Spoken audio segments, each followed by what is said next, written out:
दिनै उदालगुरि कलेजनि बे अडिटोरियाम हलाव गुरुदेव कालीचरण ब्रह्मनि 167थि गोथार जोनोम सान लोगोसे 8थि गुरुदेव कालीचरण ब्रह्म बान्था बे हाबाफारिखौ जोङो खुंदों गुरुदेव कालीचरण ब्रह्म ट्रास्टआ जोबोरै मोनसे गोजोनथाव खौरां देग्लाय जोङो सानै गेदेमा सुबुंनो 8थि गुरुदेव कालीचरण ब्रह्म बान्थाखौ जों गथायनो हादों गिबि गेदेमा जाहैबाय दिल्लीनि भारतनि राजथावनि सासे गेदेमा प्रफेसर रमेश सि भारद्वाज आरो लोगोसे जोंनि सासे बर'नि गेदेमा रुंसारि करेन्द्र बसुमतारी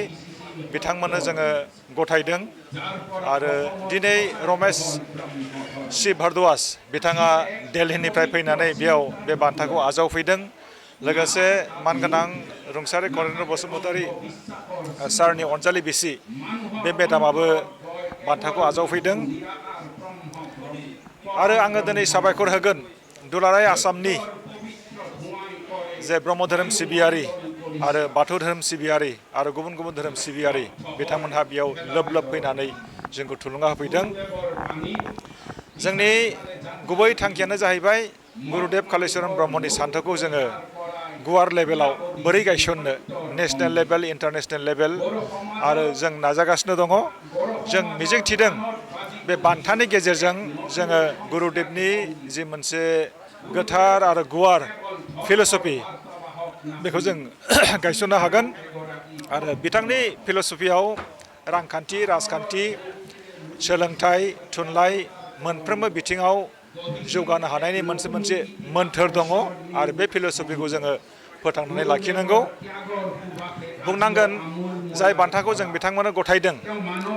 बिथांमोननि बे बिहोमाखौ जोङो दिनै मान होदों आरो जोङो बाख्नायनाय मोनदों रायजोफोरनिफ्रायबो जे ट्रास्टआदि बे रोखोमनि खामानिखौ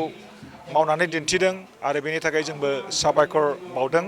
आरो बे ट्रास्टआव जोङो गथायफानो मोनदों सासेयाव 1 लाख नोगोद रां इन्दिजि दङ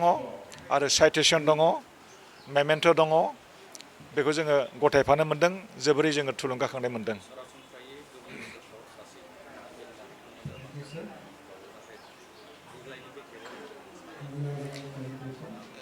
औ सिगांनि समफ्राव जोङो सासे होयोमोन खिन्थु देग्लाय सानै होनांगौ होननानै जोङो मोनसे डिसिसन लादों आरो बे डिसिसन मथेनो जोङो खामानि मावबोदों आरो थारैनो जाय नमिनि बिथांमोननि जोङो डाटाखौ मोननो हादों पेनेल बर्डनिफ्राय बेखौनो जोङो जुरि बर्डनो गथायदों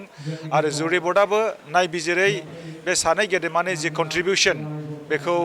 जोबोरै बाख्नायदों बिथांमोनहा आरो बिथांमोनहा जोंनो रेकमेन्ड खालामहरदों जे जुरि बर्डआ बे सानै गेदेमाखौ सायख'बाय दा ट्रास्टआ बेखौ एप्रुभेल होनांगौ दा बिदि हिसाबै जों गोसो गोथारै जोङो बेखौ एप्रुभेल होदों आरो जोंबो गोजोननाय मोनदों बेखौ समा दिन्थिगोन समाव जोङो बेखौ थांखि लागोन जों दा बेखौ बुंथ'नो हाया